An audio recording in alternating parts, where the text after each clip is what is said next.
tem um restaurante perto da minha casa, eu gosto de comer sozinha nele. Uhum. Tá? E eu vou nesse restaurante sozinha. E não sei o que acontece. De vez em quando tem uns dates de Tinder lá.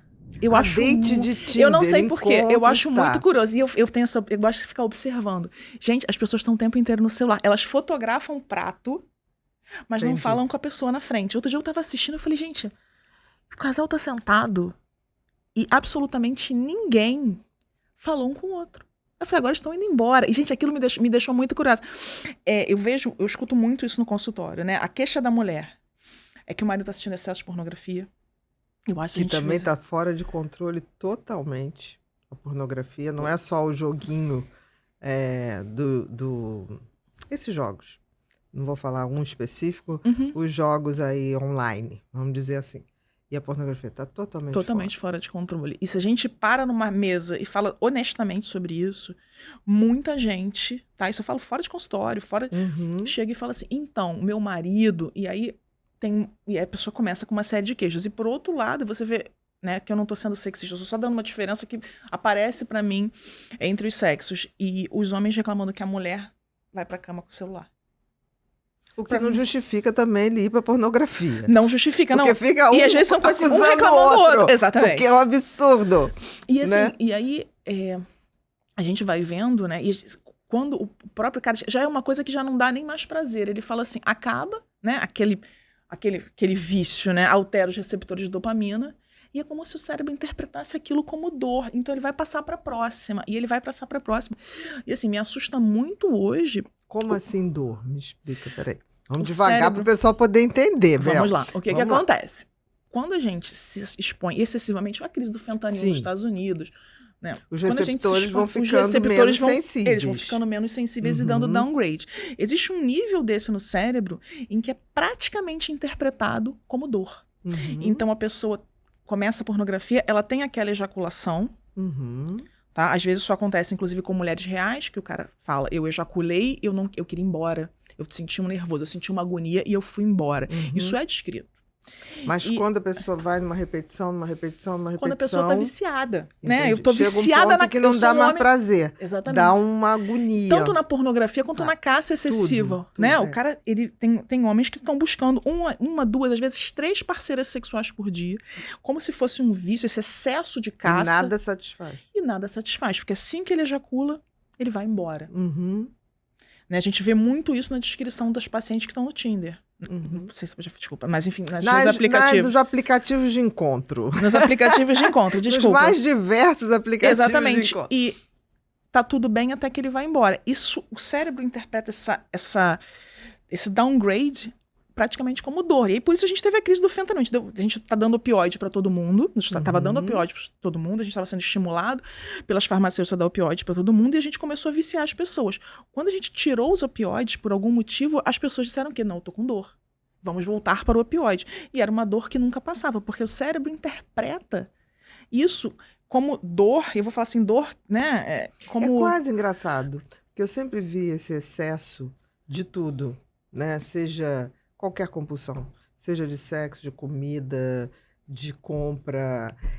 Chega uma hora que é uma dor quase de alma e que o cérebro interpreta como, tipo assim, eu não sei parar, mas eu também já enjoei disso. É quase um abismo de alma. É um abismo de alma, né? Tem aquele filme Invasões Bárbaras, em que tem ela é adicta em heroína e ela fala uma frase que é inesquecível. Eu não tenho mais prazer na heroína. Eu vou para a próxima tentando buscar o prazer que eu tive na primeira. Eu tô há anos usando isso por um prazer que eu nem tenho mais. É quase um estado de hipnose para buscar uma coisa que não tem mais. E a escalada da pornografia, ela tá muito perigosa, né?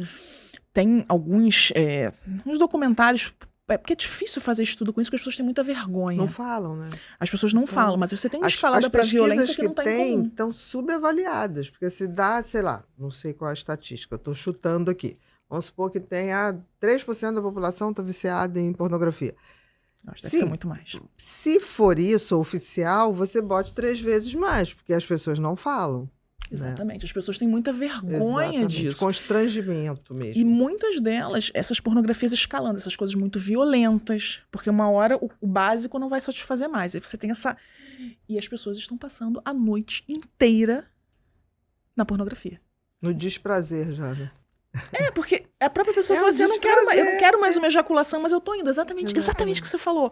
O meu cérebro não quer, eu não tô afim, mas tem alguma coisa me mandando continuar fazendo. Eu acho que muitas dessas coisas do vício que a gente tá tendo, né? E aí, não dormiu. Não dormiu, não tem processamento emocional. Não tem processamento emocional, vai brigar com alguém, vai...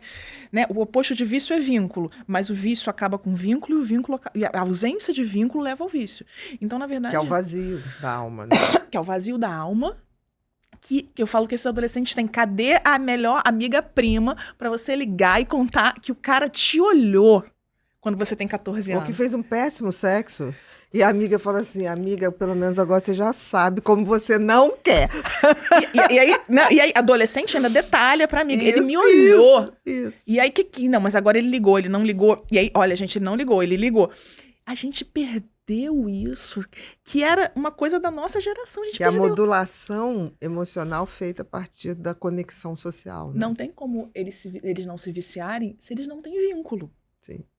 Entendeu? Olha, assim, olha qualquer adolescente, eu falo isso, adolescente não tem mais nada. Eles não têm mais aquela coisa de ser um grande atleta. Não, eu vou jogar futebol porque eu vou ser um jogador de futebol. Eu vou tocar piano porque eu vou tocar na Filarmônica de Berlim.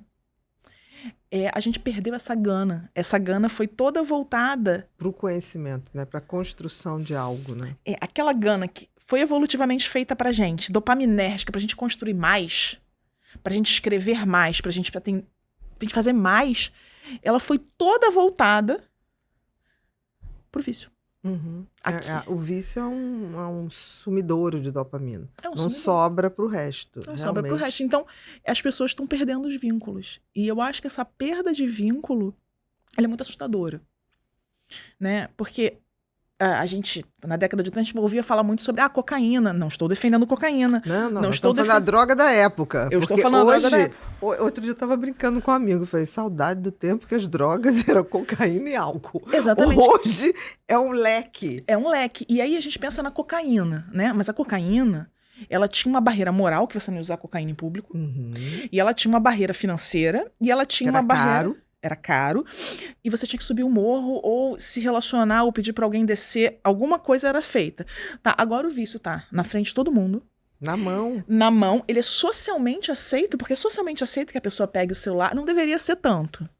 Eu acho que isso deveria, por exemplo, pra mulherada no date, se o cara ficar pegando muito no celular, eu acho que isso é evidência que você tem que...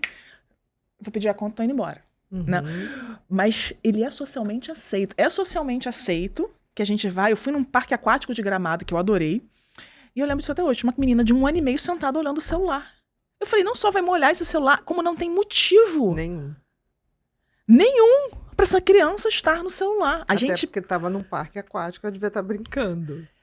Os momentos em que a gente deveria estar brincando... Eu tive uma coisa assim com meu filho que eu jamais esquecerei, né? Meu filho era pequeno e ele era da pá virada.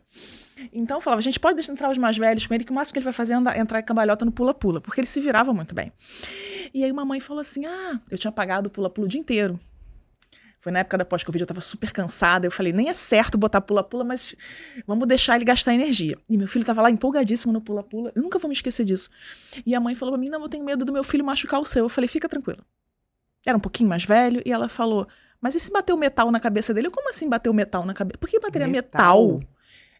O menino fazia o pula-pula com tablet. Eu tô falando sério. Com tablet. Eu não sabia o que responder, porque a gente tem uma gama de respostas automáticas na vida, quando a gente tá cansado. E eu fiquei Nosso olhando... repertório social. E aí, metal? É o metal da tela. E aí o menino foi pular olhando uma tela. Isso é real, tá? Uhum. Aquilo pra mim foi um choque tão grande. Eu falei, eu não sabia, eu não lembro até hoje o que eu respondi. Eu provavelmente tirei meu filho porque realmente ia acertar o metal na cabeça dele. Como. Mas a gente parou de viver. E eu acho que a gente parou de viver pelo seguinte motivo. A gente largou o presente, a gente tem pavor do presente, de qualquer dor que a gente tenha no presente. A gente esqueceu que a vida dói, e é isso. E aí a gente foca no futuro, né? Porque no futuro você ganha na loteria. No futuro o caça-níquel vai te dar dinheiro. E a gente esqueceu isso. Uma parte dos vícios, isso eu escutei de uma pessoa muito brilhante, uma parte de uma pessoa que é uma ex-viciada, falou pra mim, uma parte do vício é você não lidar com a sua dor do presente, jogar aquilo pro futuro, enquanto você destrói o seu futuro. Porque Destrói pensa a só, possibilidade dele, né? você tá destruindo, você vai destruir as suas relações, elas vão se corroer.